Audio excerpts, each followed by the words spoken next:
Auditeurs et auditrices, chers frères et sœurs en Christ, nous vous saluons au nom de notre Seigneur et Sauveur Jésus-Christ. Dans cette émission, nous allons répondre à une question que l'on pose souvent aux chrétiens catholiques sur le vécu de leur foi, à savoir le culte des images et des statues. C'est avec l'abbé Samson Tapé, vicaire sur la paroisse Saint-Jean-Paul II de Dassa. Alors, le culte catholique des images. En Exode chapitre 20, versets 4 et 5, le Seigneur dit: « Tu ne feras aucune idole, aucune image de ce qui est là-haut dans les cieux, ou en bas sur la terre, ou dans les eaux par-dessous la terre. Tu ne te prosterneras pas devant ces dieux pour leur rendre un culte. » Beaucoup de personnes, croyantes ou non, s'appuient sur ces versets pour accuser les chrétiens catholiques d'idolâtrie. Qu'en est-il? Nous allons développer donc notre réponse à cette question en 3 parties. La première partie: Dieu a-t-il refusé de fabriquer des images et des statues? Deuxième partie: le culte catholique des images est-il une idolâtrie? Troisième partie: quel est le rôle des images et des statues dans l'Église catholique? Alors, première partie: Dieu a-t-il refusé de fabriquer des images et des statues? Nous répondons d'abord oui, car nous lisons en Deutéronome chapitre 4 verset 16, « N'allez pas vous corrompre en vous fabriquant une idole, une statue de quelque forme que ce soit. » Et nous répondons ensuite non, car en Exode chapitre 25 verset 18, Dieu demande à Moïse de faire fabriquer 2 statues d'anges en or. Il dit exactement ceci: « Tu feras 2 chérubins en or, tu les forgeras aux 2 extrémités du propitiatoire. Fais un chérubin à une extrémité et l'autre chérubin à l'autre extrémité.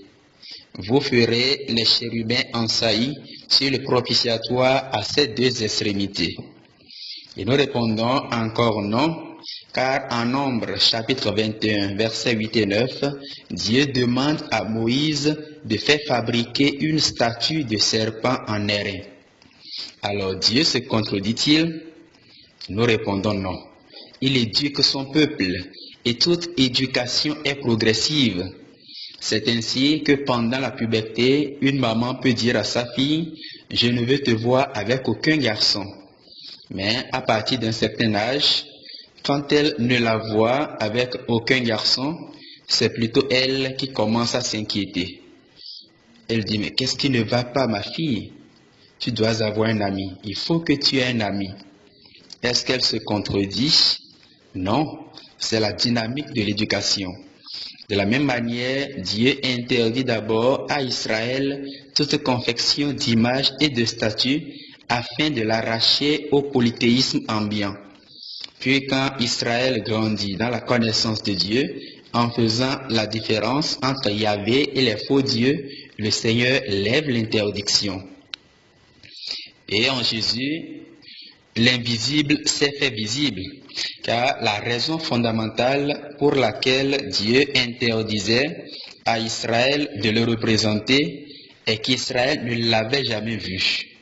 Il dit en effet en Deutéronome chapitre 4 verset 15. Il dit ceci en Deutéronome chapitre 4 verset 15. Oui, prenez bien garde à vous-même. Vous n'avez vu aucune forme le jour où le Seigneur vous a parlé à l'Horeb du milieu du feu. Vous n'avez vu aucune forme le jour où le Seigneur vous a parlé à l'Horeb du milieu du feu. Et c'est après cette affirmation que vient l'interdiction de confectionner des images et des statues. Or, en Jésus, l'invisible s'est fait visible.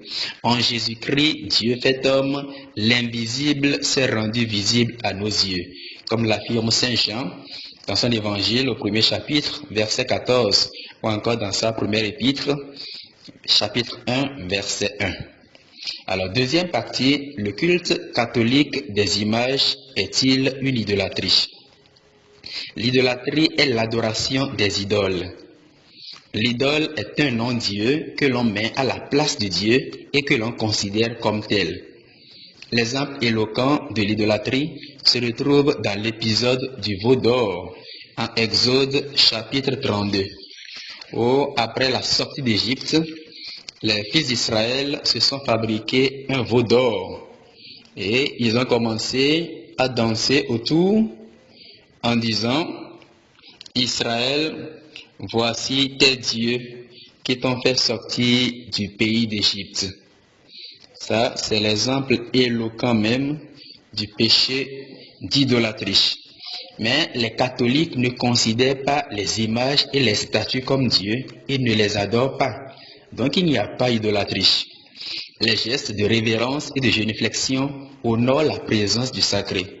Ainsi, les Juifs s'inclinaient, qu'on fait Néhémie 8.6, s'agenouillaient, qu'on fait Exode 12.27, et se prosternaient face contre terre, qu'on fait Lévitique 9.24, devant le temple, qu'on fait Judith 4.11, ou la maison de Dieu, qu'on fait Esdras 10.1, devant l'arche du Seigneur, qu'on fait Josué 7.6, devant les envoyés de Dieu, qu'on fait 1 Roi 18.7, devant l'autel, qu'on fait 1 Roi 8.54 et 55, etc., sans qu'il y ait idolâtrie. Il faisait tous ces gestes de révérence, de génuflexion, de prosternation sans qu'il y ait idolâtrie. D'ailleurs, nulle part dans les évangiles, Jésus n'interdit ces gestes. Au contraire, il est évident qu'en bon juif, Jésus et ses disciples, ainsi que les premières communautés chrétiennes, aient repris ces gestes de piété pour adorer Dieu au temple de Jérusalem.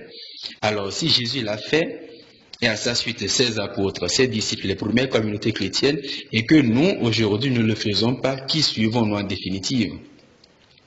Troisième partie, quel est le rôle des images et des statues dans l'Église catholique? Tout comme les photos des êtres qui nous sont chers nous aident à garder leurs souvenirs, et comme les statues des héros, Béanzé Abomey, Bioguera au Nord Bénin, etc., perpétuent leur mémoire, les statues et images pieuses élèvent nos pensées vers celui ou celle qui est représenté. En demandant à Moïse de fabriquer des statues d'anges en or, Dieu ajoute: là, je te rencontrerai, et du haut du propitiatoire, d'entre les deux chérubins situés sur l'arche de la charte, je te dirai tous les ordres que j'ai à te donner pour les fils d'Israël. C'est-à-dire que les statues et images bénites favorisent donc la rencontre avec Dieu. En demandant à Moïse de fabriquer la statue de serpent en airain, Dieu ajoute: quiconque aura été mordu et le regardera aura la vie sauve. Et lorsqu'un serpent mordait un homme, celui-ci regardait le serpent d'airain et il avait la vie sauve. Qu'on fait Nombre, chapitre 21, versets 8 et 9. Du regard de foi porté sur les images et statues bénites peut donc découler un fruit spirituel de guérison, de protection, etc. Mais ces grâces viennent non de l'image ou de la statue, mais de la miséricorde de Dieu qui peut se servir de ce qu'il veut pour nous visiter. Et nous ne pouvons pas interdire à Dieu de se servir de ce qu'il veut pour nous montrer sa miséricorde. Rappelons ici le témoignage de Sainte Thérèse de Lisieux qui a été guérie par le sourire d'une statue de la Vierge Marie. Sainte Thérèse de Lisieux raconte dans sa biographie comment elle a été guérie par le sourire d'une statue de la Vierge Marie. Et il y a tant d'autres témoignages dans la vie des fidèles. Les prêtres qui prient pour les possédés, les malades aussi, témoignent des fruits spirituels de l'usage des images bénites dans ce domaine. Par ailleurs, dans sa 9e promesse à Sainte Faustine, Jésus disait: je bénirai les maisons où l'image de mon Sacré-Cœur sera exposée et honorée. Je bénirai les maisons où l'image de mon Sacré-Cœur sera exposée et honorée. À la même sainte, parlant de l'image de Jésus miséricordieux, portant l'inscription « Ô Jésus, j'ai confiance en toi », le Seigneur disait: je promets que l'âme qui honorera cette image ne sera pas perdue. Par cette image, j'accorderai beaucoup de grâce aux âmes. Par cette image, j'accorderai beaucoup de grâce aux âmes. Qu'on fait petit journal de Sœur Faustine. À Saint-Simon de Stock, la Vierge Marie fit aussi des promesses relatives au port du scapulaire. Puis à Sainte Catherine Labouré, des promesses relatives au port de la médaille miraculeuse. Alors, chrétien, chrétienne catholique, tu es dans la pleine vérité. Le Seigneur t'a fait don de la connaissance et a mis à ta disposition la plénitude des moyens de salut. Aux autres, tout cela reste encore caché, comme le dit Jésus en Matthieu 11, 25. Aux autres, tout cela reste encore caché, alors ne te laisse pas appauvrir, ne te laisse pas déposséder. Âme catholique, âme privilégiée, ta religion est la seule qui a reçu la promesse faite à Pierre. Tu es Pierre, et sur cette pierre je bâtirai mon église, et la puissance de la mort n'aura pas de force contre elle. Je te donnerai les clés du royaume des cieux. Tout ce que tu liras sur la terre sera lié au ciel, et tout ce que tu délieras sur la terre sera délié aux cieux. Confère Matthieu chapitre 16, versets 18 et 19. Amis auditeurs et auditrices, merci d'avoir suivi cette émission. C'était avec l'abbé Samson Takbe, vicaire sur la paroisse Saint-Jean-Paul de Dassa. Que le Seigneur vous bénisse. À lundi prochain. Auditeurs